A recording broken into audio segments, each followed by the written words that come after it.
Зошто не значи дека е верен маж па и тој што не ме изневерил. Сега види не ме изневерил, верен. Значи можеби не му се е пружила шанса. Кој е верен маж? Верен маж е оној кој што ќе ја одбие пропуштената шанса. Например, некоја згодна риба, нели му се врти тука околу, и се тој кој каже извини, ама јас сум во врската, молам, повеќе нема да ме провоцираш. И сега таа пак се врти, например, околу, повторно и тој пак ќе ја погледне, ама девојка, јас ти реков дека имам врска и не сакам да бидам со тебе. Тоа е верен маж. Има така. Има. Мислам дека има. Тоа е верен маж, а не овој кој што не му се укажал прилика. Не му се укажала прилика. Ма добро, па и тој е верен. Па верама не му се укажала. А кој ќе му се укаже да го види, така да речеме, полесна околност.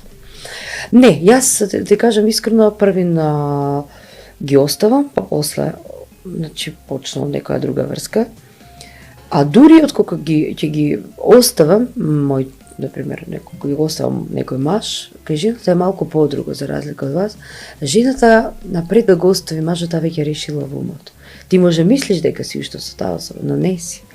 Тоа резултира нели со несакање да биде во негово присуство, одбивање на љубов, одбивање дури на секаков вид на помош, затоа што чашата се прелеала.